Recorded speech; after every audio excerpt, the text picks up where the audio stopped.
আসসালামু আলাইকুম। পল্লবী মহিলা ডিগ্রি কলেজে আয়োজিত অনলাইন ক্লাসে সকল ছাত্রীদের স্বাগত।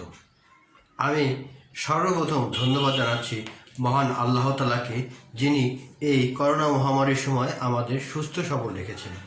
আমি আরও ধন্যবাদ জানাচ্ছি আমাদের অধ্যক্ষ, উপাধ্যক্ষ এবং অনলাইন ক্লাসের সাথে সংযুক্ত সকল শিক্ষক মণ্ডলী। সবাইকে সালাম ও শুভেচ্ছা জানিয়ে আমি আজকের মতো আমার এই ক্লাস শুরু করছি। আমি অনার্স তৃতীয় বর্ষ ব্যবস্থাপনা বিভাগের ছাত্রীদের জন্য বীমা ও ঝুঁকি ক্লাসের দ্বিতীয় অধ্যায় জীবন বীমা সম্পর্কে আজকে আলোচনা করব। আজকে আমি আমার আলোচনার ভিতরে জীবন বীমার সংজ্ঞা, জীবন বীমার ইতিহাস, জীবন বীমার বৈশিষ্ট্য বা উপাদান ও জীবন বীমা চুক্তি সম্পাদন করার প্রক্রিয়াটা নিয়ে আজকে আমি তোমাদের মাঝে হাজির হয়েছি। সর্বপ্রথম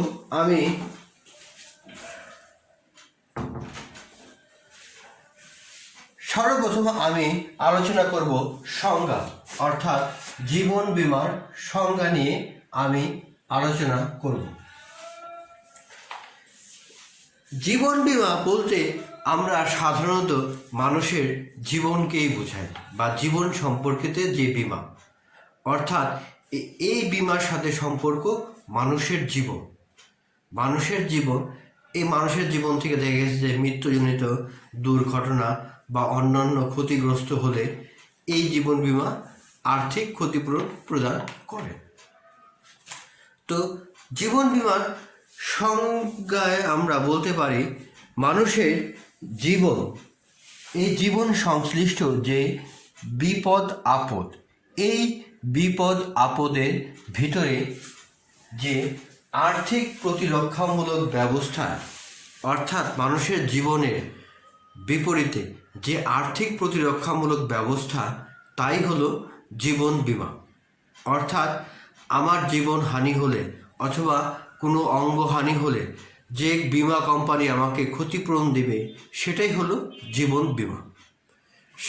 সাধারণত আমরা এক কথায় বলতে পারি জীবন বীমা হলো মানুষের জীবনের বীমা। এই জীবন বীমা সংজ্ঞাটা আমরা জানলাম। এখন আমরা জানার চেষ্টা করব জীবন বীমার ইতিহাস। এই ইতিহাস সম্পর্কে আমরা জানার চেষ্টা করব।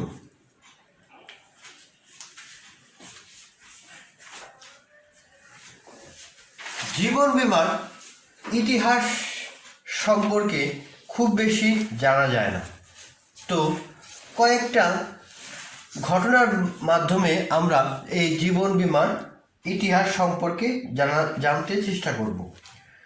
16 শতাব্দীর মাঝামাঝি সময়ে স্বল্প মেয়াদের জন্য জীবন বীমা ব্যবসায়ের গোড়াপত্তন হয়। লন্ডন জাদুঘরে রক্ষিত একটি জীবন বীমা পত্র থেকে জানা যায় 1583 সালে জুন রিচার্ড মার্টিন নামক একজন বীমা ব্যবসায়ী উইলিয়াম গিবস নামক জনৈক লবণ ব্যবসায়ীর জীবন 12 মাসের জন্য জীবন বীমা করেছিল। ওই মেয়াদের বীমাগ্রহীতার মৃত্যু হলে আদালতের মাধ্যমে চুক্তি অনুযায়ী অর্থ পরিশোধ করা যায়। অর্থাৎ 1553 সালে 18 জুন রিচার্ড নামক একজন ব্যক্তি, উইলিয়াম নামক ব্যক্তি জীবন বীমা করেছিল। এটাই আমরা সর্বপ্রথম জীবন বীমার দলিল হিসাবে গণ্য করতে পারি। তো জীবন বীমা সম্পর্কে আরও কিছু তথ্য আমাদের জানা দরকার। দেখো, 1696 সালে ইংল্যান্ডে হেড ইন হেড নামক প্রথম জীবন বীমা ব্যবসার প্রতিষ্ঠান চালু হয়। 1699 সালে the society of widow and orphans নামে একটি সমিতি গঠন করা হয়। 1705 সালে হার্টলে নামক একজন পুস্তক ব্যবসায়ী লন্ডনের কিছু লোকের সহায়তায় amicable society for perpetual association নামে একটি জীবন বীমা প্রতিষ্ঠান স্থাপন করে। এই সময় মৃত্যুপঞ্জী হার আবিষ্কৃত হয় এবং এটি জীবন বীমার ক্ষেত্রে এক বিপ্লবের জন্ম দেয়, কারণ এর অভাবে মৃত্যুর ঝুঁকির অনুপাতে প্রিমিয়ামের হার নির্ধারণ করা কঠিন ছিল। তাই প্রখ্যাত অঙ্কশাস্ত্রবিদ ও জ্যোতিষবিজ্ঞানী এডমুন্ড হ্যালি কর্তৃক প্রস্তুতকৃত মৃত্যু হার পঞ্জি 1693 সালে সর্বপ্রথম ব্রিটেনের রয়্যাল সোসাইটিতে প্রকাশ করে। মৃত্যু পঞ্জি হার আবিষ্কারের ফলে অষ্টাদশ শতকের মাঝামাঝি এসে জীবন বীমা ব্যবসায় অত্যন্ত জনপ্রিয় হয়ে ওঠে। 1762 সালে ইকুয়াবিলিটি অ্যাসোসিয়েশন সোসাইটি নামে ব্রিটেনে একটি জীবন বীমা প্রতিষ্ঠান স্থাপিত হয়। প্রথম দিকে এটি লেভেল প্রিমিয়ামের ভিত্তিতে ব্যবসা শুরু করে, অতঃপর পদ্ধতি অনুসরণ করে পৃথিবীর অন্যান্য দেশেও জীবন বীমা প্রতিষ্ঠান গড়ে তোলে। তাহলে এই লন্ডনের যে জীবন বীমা সম্পর্কে যে ইতিহাস, এই ইতিহাস সম্পর্কে আমরা জানলাম। এখন আমরা একটু ইউরোপের দিকে নজর দিই। দেখো, ইউরোপ ও আমেরিকার জীবন বীমা দ্রুত প্রসার এই 16 শতাব্দীর বা 19 শতাব্দীর গোড়ার দিকে ইউরোপ ও আমেরিকার জীবন বীমা দ্রুত প্রসার লাভ করে। সেই সময় অকাল মৃত্যুর দায় গ্রহণের নিমিত্তে এবং অবসরকালীন আর্থিক সহায়তার জন্য মেয়াদি বীমা চালু করা হয়, যা বীমার 60 থেকে 65 বছর বয়সে কিংবা মৃত্যুতে পরিশোধযোগ্য ছিল। ক্রমান্বয়ে জীবন বীমার গুরুত্ব জনপ্রিয়তা বেড়ে যায়, আর বর্তমানে এই জীবন বীমার গুরুত্ব অপরিসীম। তাহলে প্রিয় শিক্ষার্থীরা, তোমরা এই জীবন বীমার ইতিহাস সম্পর্কে জানলা, অর্থাৎ জীবন বীমার যে ইতিহাসটা আছে এই ইতিহাস সম্পর্কে আমি সামান্য পর্যালোচনা করলাম। এখন আমরা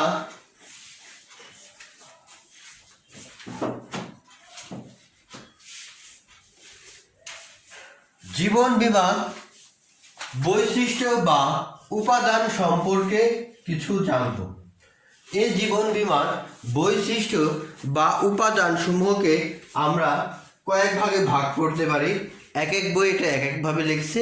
আমি যে বই তোমাদের দিয়েছি সেই বইয়ের যে আছে, দেখো, 1 নম্বরে মানব জীবন সংশ্লিষ্টতা, 2 নিশ্চয়তা চুক্তি, 3 বীমাযোগ্য স্বার্থ, 4 চূড়ান্ত সদিচ্ছাসের সম্পর্ক, 5 সঞ্চয় ও বিনিয়োগ, 6 প্রতিদান, 7 শর্ত সাপেক্ষে চুক্তি, 8 মনোনয়ন ও অধিকার, 9 একতরফা চুক্তি। তো আমি প্রিয় শিক্ষার্থী এক এক করে তোমাদের এই বৈশিষ্ট্য বা উপাদানগুলো বর্ণনা করছি।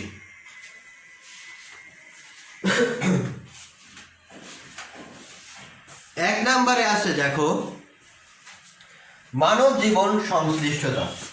অর্থাৎ মানব জীবন সংশ্লিষ্টতা বলতে শুধুমাত্র আমরা মানুষের জীবনের সংশ্লিষ্টতাকেই বোঝাবো। এক্ষেত্রে মানব জীবন সংশ্লিষ্টতা বলতে আমরা যা বুঝি, দেখো, এই চুক্তি সবসময় মানব জীবনের সংশ্লিষ্ট কোনো ব্যক্তির মৃত্যু বা ব্যক্তি অক্ষম হলে, বার্ধক্যজনিত কারণে বা ব্যক্তিগত জীবনে একটি নির্দিষ্ট সময় পরে অর্থ প্রদানের প্রতিশ্রুতি এরূপ দলিলের মূল বিষয়। অর্থাৎ এই মানব জীবন সংশ্লিষ্টতা এতে শুধুমাত্র মানুষের জীবনের সংশ্লিষ্টতাই থাকবে। অর্থাৎ ব্যক্তির মৃত্যু হলে, ব্যক্তি পঙ্গু হলে, ব্যক্তি বার্ধক্যজনিত কারণে অক্ষম হলে, এই কারণে মানব জীবন সংশ্লিষ্টতাই থাকবে। তো এই ক্ষেত্রে মানব জীবন সংশ্লিষ্টতা একটা খুবই গুরুত্বপূর্ণ বিষয়। দেখা গেছে যে এই সব কারণে বীমা গ্রহীতার নিকট হতে নির্দিষ্ট সময় পর পর কিস্তিতে বা এককালীন প্রিমিয়াম গ্রহণ করা হয়, জীবন ব্যক্তি হানি বা ক্ষতি সংশ্লিষ্ট বিষয়ে অর্থ প্রদানের নিশ্চয়তা প্রদান করে। অর্থাৎ এই সকল কারণে মানুষের জীবনে যদি অঙ্গহানি বা মৃত্যু হয় বা অক্ষম হয়, তাহলে এই বীমা কোম্পানি কি করবে? আর্থিক ক্ষতিপূরণ প্রদান করবে। তাহলে বুঝতে পেরেছ যে জীবন বীমার সংশ্লিষ্ট হলো মানব জীবন সংশ্লিষ্টতা। 2 নম্বর, নিশ্চয়তা চুক্তি। আমরা জীবন বীমাকে নিশ্চয়তা চুক্তি বলি, কারণ এই বীমা কোনো মানুষের মৃত্যু হলে মানুষের জীবন ফিরিয়ে দেওয়া সম্ভব নয়, কারণ এই জীবনদান প্রক্রিয়াটা শুধুমাত্র আল্লাহ বা সৃষ্টিকর্তার কাছে ন্যস্ত আছে। তো মানুষ মারা গেলে এর জীবনের মূল্য দেওয়া কোনোভাবেই সম্ভব নয়, কিন্তু বীমা কোম্পানি এরকম নিশ্চয়তা দেয় যে কোনো ব্যক্তি যদি বীমাপত্র জীবন বীমাপত্র গ্রহণ করে, তার মৃত্যুতে বা মেয়াদ পূর্তিতে বা কর্মক্ষম অক্ষম হলে বীমা কোম্পানি আর্থিকভাবে ক্ষতিপূরণ প্রদান করবে। তার মানে কি? অর্থাৎ এই বীমা কোম্পানি আর্থিকভাবে ক্ষতিপূরণ প্রদান করার যে নিশ্চয়তা দেয়, এই জন্য বীমার এই চুক্তিকে বলা হয়, জীবন বীমার চুক্তিকে বলা হয় নিশ্চয়তা চুক্তি। এই ক্ষেত্রে একটা গুরুত্বপূর্ণ বিষয় রে প্রতিশ্রুতি, অর্থাৎ বীমা কোম্পানি এখানে প্রতিশ্রুতি দেয় যে ব্যক্তি জীবনের ক্ষতি বা হানি ঘটলে একটা নির্দিষ্ট সময় পর বীমাকৃতকে নির্দিষ্ট পরিমাণে অর্থ একত্রে বা নির্দিষ্ট সময়ব্যাপী বৃত্তি হিসাবে প্রদানের নিশ্চয়তা প্রদান করে। সেজন্য এটাকে বীমা চুক্তি, নিশ্চয়তার চুক্তি বলা হয়। জীবন বীমা চুক্তিকে নিশ্চয়তা চুক্তি বলা হয়। 3 নম্বর দেখো, বীমাযোগ্য স্বার্থ, অর্থাৎ বীমাকৃত বিষয়বস্তুর উপর বীমাকারীর যে স্বার্থ বিদ্যমান তাকেই বীমাযোগ্য স্বার্থ বলে। অর্থাৎ আমি বীমা করব, সেখানে অবশ্যই আমার স্বার্থ থাকতে হবে, কারণ আমার জীবনের উপরে আমার স্বার্থ আছে। আমার জীবনের উপরে আমার স্ত্রীর স্বার্থ আছে বিধায় আমার স্ত্রী চাইলেই আমার জীবনের উপর সে জীবন বীমা করতে পারে। আর এরূপ স্বার্থকেই বলা হয় জীবন বীমাযোগ্য স্বার্থ। অর্থাৎ বীমাকৃত বিষয়বস্তুর উপরে বীমা গ্রহীতার যে স্বার্থ বিদ্যমান তাকেই বীমাযোগ্য স্বার্থ বলে। এই বীমাযোগ্য স্বার্থ না থাকলে বীমা চুক্তি বাতিল বলে গণ্য হবে। সাপোজ মনে করো আমার যে তোমরা প্রিয় ছাত্রী আছো, আমি চাইলেই তোমাদের জীবনের উপরে জীবন বীমা করতে পারবো না, কারণ তোমাদের জীবনের উপরে আমার কোনো স্বার্থ বিদ্যমান নাই। কিন্তু আমাদের কলেজ কর্তৃপক্ষ যদি বলে যে আমার সমস্ত স্টুডেন্টের উপরে আমি বীমা করব, কারণ এই ক্ষেত্রে তার এই কলেজ কর্তৃপক্ষের তার ছাত্রীদের বীমাযোগ্য স্বার্থ বিদ্যমান। তাহলে বীমাযোগ্য স্বার্থটা কি তোমরা সহজেই বুঝতে পেরেছ আশা করি।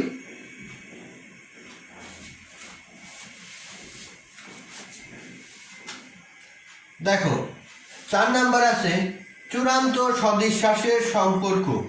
অর্থাৎ চূড়ান্ত সদিশ্বাসের সম্পর্ক বলতে আমরা বুঝব যে স্বেচ্ছায় যে সম্পর্ক বা স্বেচ্ছায় বিশ্বাসের যে সম্পর্ক স্থাপন হয়।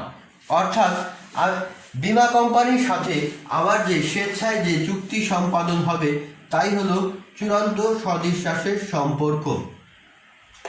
অর্থাৎ আমি যখন বীমা করব তখন আমার সমস্ত বিষয় আমি স্বেচ্ছায় বীমা কোম্পানির বিষয়, আমার অসুস্থতা, আমার বিভিন্ন রোগ সম্পর্কিত বিষয়াবলী আমি সম্পূর্ণ বা নির্দ্বিধায়ভাবে আমি এই বীমা কোম্পানির কাছে সেটা প্রকাশ করব।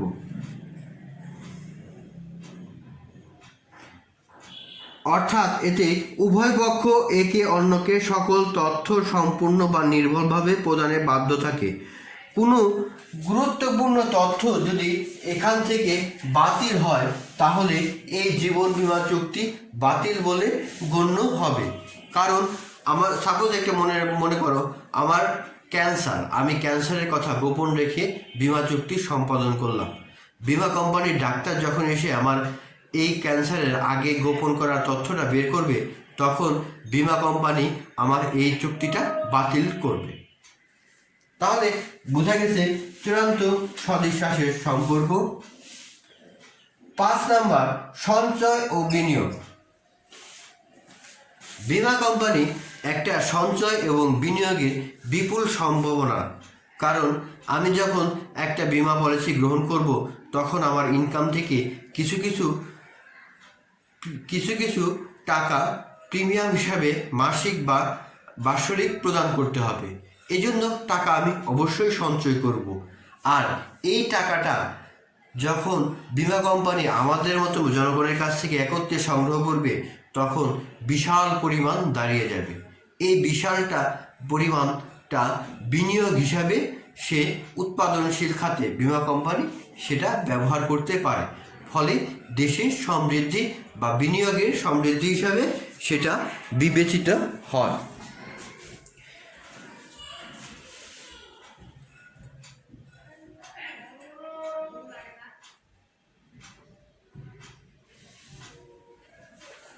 আর এই সঞ্চয়টা যখন বীমাকৃত কোম্পানি বা বীমাকৃত ব্যক্তি যখন মারা যাবে, কোম্পানি সমস্ত টাকা একসাথে তার নমিনিকে প্রদান করবে। আর যদি মেয়াদি বীমা করা থাকে তাহলে মেয়াদ উত্তীর্ণ হওয়ার সাথে সাথে এই টাকা ওই ব্যক্তিকে প্রদান করবে। তাহলে সঞ্চয় ও বিনিয়োগ তোমরা ভালো মতো বুঝতে পেরেছো আশা করছি। 6 নাম্বার দেখো, 6 নাম্বার প্রতিদান। প্রতিদান একটা খুবই গুরুত্বপূর্ণ বিষয়। অর্থাৎ প্রতিদানের দৃষ্টিকোণ থেকে জীবন বীমা চুক্তির স্বতন্ত্র বৈশিষ্ট্য বিদ্যমান। বীমাকারীর প্রদত্ত আর্থিক নিশ্চয়তার বিপক্ষে বীমাগৃহীতা দীর্ঘ সময়ব্যাপী বীমা কিস্তি প্রদান করে। একটা সময় বীমাগৃহীতা ইচ্ছা করলে বীমা চুক্তি বাতিল করে সমর্পণ মূল্য পেতে পারে। অন্যদিকে বীমাকারী বীমাকৃত ব্যক্তির মৃত্যুতে বা নির্দিষ্ট সময় পরে একসাথে চুক্তিতে উল্লেখিত প্রতিদান একত্রে বা বৃত্তি হিসাবে প্রদান করে থাকে। অর্থাৎ যদি আমি 10 বছর মেয়াদি করলাম, আমি 5 বছর পর বীমা কোম্পানি চালাতে পারছি না, তার মানে কি আমার নির্দিষ্ট প্রতিদান বা নির্দিষ্ট সমর্পণ মূল্য এরা আমাকে ফেরত দেবে। আর অথবা মেয়াদ পূর্তিতে অবশ্যই আমার সম্পূর্ণ টাকা ফেরত দেবে। তারপর আছে শর্ত সাপেক্ষে চুক্তি। শর্ত সাপেক্ষে চুক্তি বলতে আমরা বুঝি জীবন বীমার চুক্তি শর্ত সাপেক্ষে হয়ে থাকে, কারণ এরূপ শর্ত লিখিত, অলিখিত, ব্যক্ত, অব্যক্ত উভয় ধরনের হতে পারে। কোনো অবস্থায় বা কোনো শর্ত পালিত হলে বীমাকারী বীমাগৃহীতাকে তার মনোনীত ব্যক্তিকে অর্থ প্রদান করবে। তা সাধারণভাবে বীমাপত্র লেখা থাকে। বীমাপত্রে বলা থাকে না, কিন্তু কিছু কিছু বিষয় উভয়ের মধ্যে অব্যক্ত দায়িত্ব সৃষ্টি হয়। অর্থাৎ বিভিন্ন যে অব্যক্ত দায় আছে, যেমন একজন অসুস্থ ব্যক্তির তার অসুস্থতা গোপন করে সে চাইলে এই বীমা চুক্তির শর্ত অনুযায়ী সে বীমা করতে পারবে না। তাহলে প্রিয় শিক্ষার্থী, তোমরা ভালো মতো বুঝতে পেরেছো। তারপর 8 নাম্বার দেখো, মনোনয়ন ও অধিকার। মনোনয়ন ও অধিকার এই ক্ষেত্রে কি? এই ক্ষেত্রে আমি আমার বীমা পলিসির মনোনয়ন ও অধিকার অন্যের কাছে ন্যস্ত করব। অর্থাৎ এরূপ বীমা চুক্তি করার সময় বা পরবর্তীতে সময়ে বীমাগৃহীতা বীমা দাবির অর্থ কে পাবে এজন্য কোন এক বা একাধিক ব্যক্তির মনোনয়ন দিতে পারে। সে ইচ্ছা করলে পরবর্তী সময়ে এরূপ মনোনয়ন বিজ্ঞপ্তি দিয়ে বাতিল করে নতুন করে আবার অন্য কাউকে মনোনয়ন দিতে পারে। ইচ্ছা করলে বীমাগৃহীতা বীমা দাবি কারো কাছে হস্তান্তর করতে পারে। অর্থাৎ এটা হলো নমিনির ক্ষেত্রে, যে আমার মৃত্যু হলে কে টাকা পাবে তার একটা বিজ্ঞপ্তি দিয়ে এটা বদলানো যায় বা নমিনি দেওয়া যায়, দেওয়ার পরে সেটা বদলানো যায়। তারপর দেখো একতরফা চুক্তি। অর্থাৎ জীবন বীমা চুক্তিতে যদিও উভয় পক্ষই প্রতিদান প্রদান করে, তবে তা অনেকটা একতরফাভাবে ঘটে। বীমা চুক্তিতে মেয়াদ অনুযায়ী একতরফাভাবে প্রিমিয়াম প্রদান করতে থাকে। এর মাঝে বীমাকৃত ব্যক্তির মৃত্যু বা বীমা চুক্তির মেয়াদে শেষ হলে বীমাকারী চুক্তির মোতাবেক একসাথে বীমা দাবির অর্থ প্রদান করে অথবা বার্ষিক বৃত্তি হিসাবে একতরফাভাবে অর্থ প্রদান করে থাকে। তাহলে প্রিয় শিক্ষার্থী, তোমরা ভালো মতো বুঝতে পেরেছ। আমরা এখন শিখলাম জীবন বীমার সংজ্ঞা, জীবন বীমার ইতিহাস সম্পর্কে জানলাম, জীবন বীমার বৈশিষ্ট্য বা উপাদান সম্পর্কে জানলাম। দেখো, জীবন বীমার বৈশিষ্ট্য উপাদানগুলো: মানব জীবন সংশ্লিষ্টতা, নিশ্চয়তা চুক্তি, বীমাযোগ্য স্বার্থ, চূড়ান্ত সদিচ্ছাসের সম্পর্ক, সঞ্চয় ও বিনিয়োগ, প্রতিদান, শর্ত সাপেক্ষে চুক্তি, মনোনয়ন ও অধিকার, একতরফা চুক্তি। এই সম্পর্কে আমি তোমাদের ভালো মতো বুঝালাম। এখন আমি চুক্তি সম্পাদনের যে বৈশিষ্ট্য বা উপাদানগুলো আছে সে নিয়ে এখন আলোচনা করব।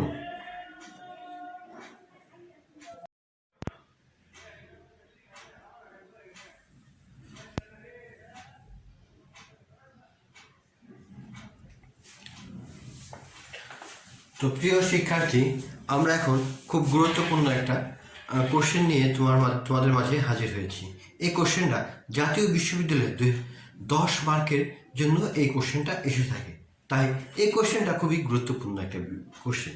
দেখো, জীবন বীমা চুক্তির প্রয়োজনীয় উপাদানগুলো বর্ণনা করো। এটা 10 মার্কের জন্য আসতে পারে। তো সেটা আমি তোমাদের মাঝে খুব সুন্দরভাবে এই চুক্তিটা বা এটা বর্ণনা করছি। দেখো, প্রথমে আছে জীবন বীমা চুক্তির প্রয়োজনীয় উপাদান, অর্থাৎ জীবন বীমা চুক্তির যে প্রয়োজনীয় যে উপাদানগুলো আছে সেগুলো। অর্থাৎ প্রয়োজনীয় উপাদান বলতে যে উপাদানগুলো প্রত্যেকটা বৈশিষ্ট্যের ভিতরে এই যে উপাদানগুলো বিদ্যমান, অর্থাৎ চুক্তি আইনের চুক্তি যে সকল অপরিহার্য উপাদান রয়েছে তা তেমনি বীমা চুক্তিতে থাকা প্রয়োজন। তেমনি বীমার একটি বিশেষ ধরনের ব্যবসা হওয়ার কারণে বীমা চুক্তির বৈশিষ্ট্য কিছু বিশেষ উপাদান বা শর্তাবলী এই ক্ষেত্রে প্রযোজ্য হয়। অর্থাৎ এই জীবন বীমা চুক্তির যে প্রয়োজন উপাদান সেই উপাদান থাকা বাধ্যতামূলক, কারণ সেটা আইন দ্বারা স্বীকৃত। এবং এই কারণে এই জীবন বীমা প্রয়োজনীয় উপাদানকে আমরা 2 ভাগে ভাগ করতে পারি: 1 আইনগত উপাদান, 2 বীমা ব্যবসা সংক্রান্ত উপাদান। অর্থাৎ 2 ভাগে ভাগ করা যায়। আইনগত উপাদানের ভিতরে রয়েছে প্রস্তাব ও স্বীকৃতি, 2 বৈধ উদ্দেশ্য, 3 পারস্পরিক উপাদান, 4 উভয় পক্ষের যোগ্যতা, 5 স্বাধীন সায়, 6 নির্দিষ্টতা।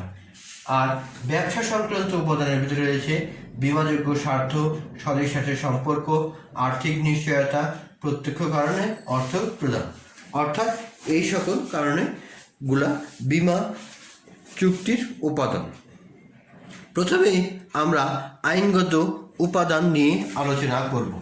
আইনগত উপাদানে বলতে আমরা যেটা বোঝাই, সাধারণত দেখা গেছে যে আইন দ্বারা স্বীকৃত যে উপাদানগুলো, অর্থাৎ যেগুলো আইনের ভিতরে লেখা আছে তাকেই আমরা আইনগত উপাদান বলবো।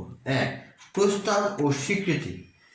প্রস্তাবটা হলো যখন কোনো বিমাকারী, অর্থাৎ যে বিমা করবে সে যে বিমা কোম্পানির কাছে যাওয়ার পর তাদের ফর্মে প্রয়োজনীয় তথ্য পূরণ করে, অর্থাৎ প্রয়োজনীয় তথ্য পূরণ করে ও তাদের ফর্মে প্রয়োজনীয় তথ্য পূরণ করে তাদের কাছে প্রদান করা। অর্থাৎ দেখো, বীমা চুক্তির একটি অপরিহার্য যে এক পক্ষ আইনগতভাবে প্রস্তাব করবে, অপর পক্ষ আইনগতভাবে স্বীকৃতি জানাবে। জীবন বীমা চুক্তিতে বীমা গ্রহীতার এরূপ চুক্তি সম্পাদনের উদ্দেশ্যে নির্ধারিত ফর্মে বীমা কোম্পানি বরাবর লিখিত প্রস্তাব পাঠায়।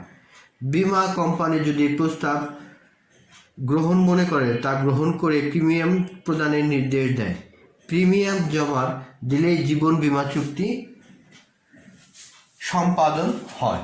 অর্থাৎ আমি বীমা কোম্পানির কাছে যখন যে তাদের লিখিত ফর্মে প্রয়োজনীয় তথ্য সম্বলিত ফর্মগুলো পূরণ করে তাদের কাছে যখন হস্তান্তর করব, তখন সেটা এই প্রস্তাব গ্রহণ। এবং তারা এই প্রস্তাবটা যাচাই বাছাই করার পরে তারা প্রিমিয়াম গ্রহণের জন্য যে নির্দেশ প্রদান করবে তাই হলো স্বীকৃতি। অর্থাৎ প্রিমিয়াম প্রদান করা হলে আমি এই স্বীকৃতিটা পেলাম। 2 নাম্বার দেখো, বৈধ উদ্দেশ্য। অর্থাৎ এই জীবন বীমাটা উদ্দেশ্যটা হতে হবে বৈধ, অবৈধ কোনো উদ্দেশ্য হলে হবে না। জীবন বীমা চুক্তি অবশ্যই বৈধ হতে হবে। এরূপ চুক্তির মুখ্য বিষয় হলো জীবন ও সম্পদের ঝুঁকি। তাই জীবন ও সম্পদের গৃহীত আর্থিক স্বার্থ থাকলে বীমা চুক্তি গ্রহণ হয়ে থাকে। এরূপ স্বার্থ থাকার বিষয়টি নিশ্চিত করা গেলেই সেক্ষেত্রে বীমা গৃহীতার কোনো অন্যায় বা বেআইনি সুবিধা গ্রহণের সুযোগ থাকেই না। অর্থাৎ এই উদ্দেশ্যটা হতে হবে বৈধ। আমার যদি অবৈধ উদ্দেশ্য থাকে তাহলে এই বীমা চুক্তি বাতিল হবে। পারস্পরিক উপাদানটা একটা খুবই পারস্পরিক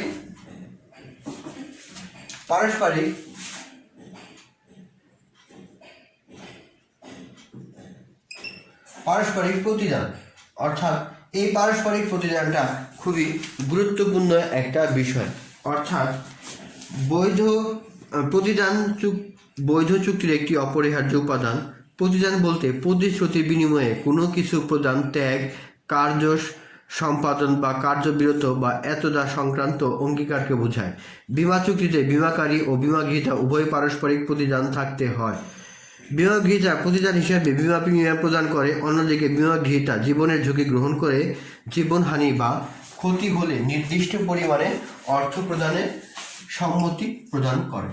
অর্থাৎ এক পারস্পরিক প্রতিদান, আমি প্রতিদান দিব প্রিমিয়াম, তারা প্রতিদান দিবে আমার জীবনের, তার মানে আমার জীবনের যদি কিছু হয় তাহলে বীমা কোম্পানি আমাকে ক্ষতিপূরণ প্রদান করবে। এটাই হলো পারস্পরিক প্রতিদান। উভয় পক্ষের যোগ্যতা, অবশ্যই উভয় পক্ষের এখানে যোগ্যতা থাকতে হবে। অর্থাৎ আমি বীমা চুক্তি সম্পাদন করার ক্ষেত্রে যে যোগ্যতা থাকতে হবে তা হলো সাবালক, সুস্থ মস্তিষ্ক ও চুক্তি সম্পাদনের অযোগ্য ঘোষিত হয়নি এমন কোনো ব্যক্তিকে বোঝায়। কোনো প্রতিষ্ঠান ব্যক্তি হিসাবে গণ্য হতে পারে। আইন অনুযায়ী কোনো কোম্পানি কৃত্রিম ব্যক্তিসত্তার মর্যাদা ভোগ করে, ফলে কোনো নাবালক, পাগল বা দেউলিয়া ব্যক্তি বীমা গৃহীতা হতে পারে না। দেউলিয়া ঘোষিত প্রতিষ্ঠানের পক্ষেও বীমা চুক্তি করা সম্ভব নয়। অর্থাৎ যে চুক্তি সম্পাদনের যে যোগ্যতা যেগুলো আছে, তোমরা ব্যবসায় সংগঠনের মধ্যে পড়েছো, সেগুলো এখানে বিদ্যমান। স্বাধীন সায় বলতে আমরা বুঝবো স্বেচ্ছায় সায়। এখানে আমি বীমা করব স্বেচ্ছায়, আমি কি করব, বীমাটা স্বেচ্ছায় করব। অর্থাৎ স্বাধীন সায় বা সম্মতি চুক্তির ও সেই সাথে বীমা চুক্তির জন্য অপরিহার্য উপাদান হিসাবে গণ্য হয়। বল প্রয়োগ, অনুচিত প্রভাব, মিথ্যা বর্ণনা, প্রতারণা বা ভুলের বশবর্তী হয়ে সম্মতি প্রদান করলে তা চুক্তি বৈধতা ব্যাহত করে। মিথ্যা বা প্রতারণামূলক তথ্য প্রদান করে বীমা চুক্তি সম্পাদন করলে ক্ষতিগ্রস্ত পক্ষ বীমা চুক্তি বাতিল করতে পারে। অর্থাৎ দুটো পক্ষকে এখানে স্বাধীনভাবে এই বীমা চুক্তি সম্পাদন করতে হবে। যদি বা বল প্রয়োগে বা অন্যান্য মাধ্যমে চুক্তি সম্পাদন করা হয়, পরবর্তীতে এটা যদি বেরিয়ে আসে তখন এই বীমা চুক্তি বাতিল হবে। নির্দিষ্টতা একটা খুবই গুরুত্বপূর্ণ বিষয়। এখানে দেখো, চুক্তির বিষয়বস্তু নির্দিষ্ট হওয়া উপযোগী হতে হবে, অন্যথায় আইন অনুযায়ী বাতিল বলে গণ্য থাকে।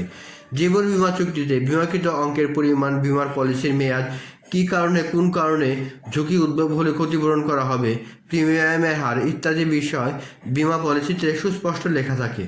অর্থাৎ এখানে সম্পূর্ণ নির্দিষ্টতা করে দেওয়া হয়।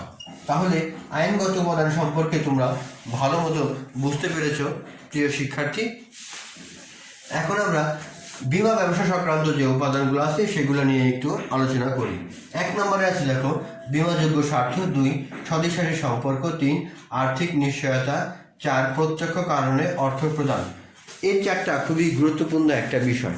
আমরা প্রথমে 1 নম্বরটা একটু দেখি। দেখো, বীমাযোগ্য স্বার্থ, অর্থাৎ বীমাগত বিষয়বস্তুর উপর বীমা গৃহীতার যে স্বার্থ বিদ্যমান তাকে বীমাযোগ্য স্বার্থ বলা হয়ে থাকে। এই বীমাযোগ্য স্বার্থ খুবই গুরুত্বপূর্ণ বিষয়। অর্থাৎ আমার যদি কোনো কিছুর উপর স্বার্থ না থাকে তাহলে আমি চাইলেও বীমা করতে পারবো না। আমার যের উপরে স্বার্থ আছে তখনই আমি বীমা করতে পারবো। তার মানে একটু দেখো, বীমা ব্যবসায় সংশ্লিষ্ট বীমা চুক্তি সবচেয়ে গুরুত্বপূর্ণ উপাদান হলো বীমাযোগ্য স্বার্থ। এরূপ স্বার্থ না থাকলে বীমা চুক্তি গ্রহণ করা হয় না। বীমাযোগ্য স্বার্থ হলো বীমাকৃত বিষয়ে ব্যক্তির জীবনে গৃহীতার আর্থিক স্বার্থ। জীবন স্বাভাবিকভাবে চললেও বীমা গৃহীতা আর্থিকভাবে লাভবান হয়। অন্যদিকে জীবনের ক্ষতি বা হানি বা ক্ষতি হলে গৃহীতা আর্থিকভাবে ক্ষতিগ্রস্ত হয়। নিজের জীবন বা স্বামীর জীবনের স্ত্রী পাওনাদারের দেনাদারের জীবনের এরূপ স্বার্থ থাকে বলে ধরা হয়। সন্তানের জীবনের বীমা মাতা বা পিতা মাতার জীবনের সন্তানের এরূপ স্বার্থ থাকতে পারে। জীবন বীমা চুক্তি সম্পাদনের সময় এরূপ স্বার্থ ছিল কিনা তাই এক্ষেত্রে দেখে নেওয়া হয়। অর্থাৎ স্বার্থটা খুবই জীবন বীমার ক্ষেত্রে গুরুত্বপূর্ণ বিষয়। স্বদেশারী সম্পর্ক মানে স্বেচ্ছায় সম্পর্ক। এক পক্ষ অপর পক্ষকে তার স্বেচ্ছায় সমস্ত কিছু বর্ণনা করবে এইখানে। অর্থাৎ এখানে কোনো কিছু গোপন রাখবে না, একদম সমস্ত কিছু একজন আরেকজনকে ভেঙে বলবে। বীমাকারী তার সমস্ত জীবনের সমস্ত দোষ গুণ বা রোগ শোক বিভিন্ন প্রকার বা বংশগত রোগ থাকলেও তার স্বেচ্ছায় সেটা বর্ণনা করবে। 3 নাম্বার দেখো, আর্থিক নিশ্চয়তা। অর্থাৎ জীবন বীমা আর্থিক নিশ্চয়তা প্রদান করে। এখানে অন্য কিছু নয় যে জীবন বীমা করা হয়েছে তার বিপরীতে সে আর্থিক নিশ্চয়তা প্রদান করবে, কারণ জীবন ফিরিয়ে দেওয়া সম্ভব নয়। তো আর্থিক নিশ্চয়তা তোমরা একটু লক্ষ্য রাখো। জীবন বীমা হলো আর্থিক নিশ্চয়তা চুক্তি। ক্ষতিপূরণের নীতির ক্ষেত্রে প্রযোজ্য হয় না। একজন ব্যক্তি মারা গেলে তার স্বার্থ সংশ্লিষ্ট পক্ষ কী পরিমাণ ক্ষতিগ্রস্ত হবে তা পরিমাপযোগ্য নয়। তাই বীমাকারী কোনো ব্যক্তির মৃত্যুতে বা পঙ্গুত্বে কী পরিমাণ আর্থিক প্রদান করবে বীমা চুক্তিতে তার নিশ্চয়তা দিয়ে থাকে। বীমাকৃত ঝুঁকির কারণে নির্দিষ্ট সময়ের মধ্যে ব্যক্তি মারা গেলে বা ব্যক্তির অঙ্গহানি হলে বীমা কোম্পানি বীমা গৃহীতার স্বার্থ সমস্ত ব্যক্তিকে নিশ্চয়তার অর্থ প্রদান করে থাকে। অর্থাৎ এখানে মূলত হলো আর্থিক নিশ্চয়তা, যে ব্যক্তি ক্ষতিগ্রস্ত হলে তাকে আর্থিক ক্ষতিপূরণ প্রদান করবে। প্রত্যক্ষ কারণ ও অর্থ প্রদান। প্রত্যক্ষ কারণ ও অর্থ প্রদান। বীমা কোম্পানি প্রত্যক্ষ কারণ ও অর্থ প্রদানে একটা বিশেষ ভূমিকা রাখে। অর্থাৎ জীবন বীমা চুক্তির আরেকটি উপার্জন হলো বীমা চুক্তি উল্লেখিত যে সকল কারণে বীমাকৃত ব্যক্তি মৃত্যু বা হানি হলে ক্ষতিপূরণের উল্লেখ করা থাকে, তার সাথে প্রত্যক্ষ বা নিকটবর্তী কারণে এরূপ দুর্ঘটনা ঘটলে বীমা কোম্পানি শুধু ক্ষতিগ্রস্ত করে সম্পর্কর দিকে দূরবর্তী কোনো কারণে ক্ষতিগ্রস্ত হলে বীমা কোম্পানি ক্ষতিপূরণ করে না। অর্থাৎ এই চুক্তিতে উল্লেখিত কারণগুলোর সমূহে যদি ক্ষতিগ্রস্ত হয় তাহলে বীমা কোম্পানি ক্ষতিগ্রস্তকে আর্থিক ক্ষতিপূরণ প্রদান করবে। যদি এর বাইরে, এই চুক্তির বাইরে যদি অন্য কোনো কারণে ক্ষতিগ্রস্ত হয় তাহলে তাকে ক্ষতিপূরণ প্রদান করা হবে না। অর্থাৎ হলো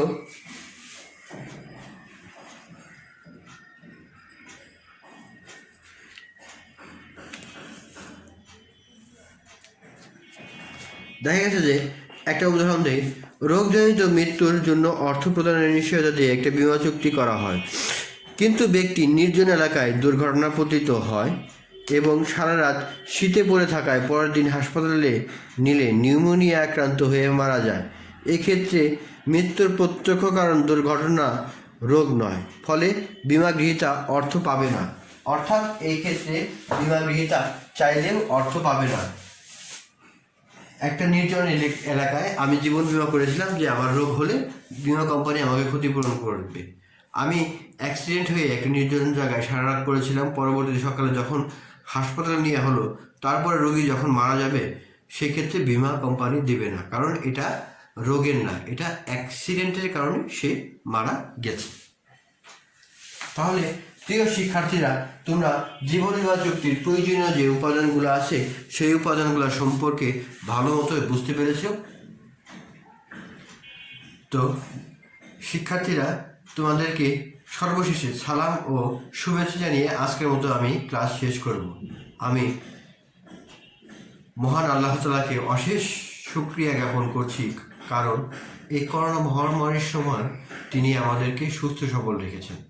আমি আরও ধন্যবাদ জানাচ্ছি আমাদের অধ্যক্ষ উপাধ্যক্ষ এবং অনলাইন ক্লাসের সাথে যুক্ত সংশ্লিষ্ট শিক্ষক মণ্ডলীকে।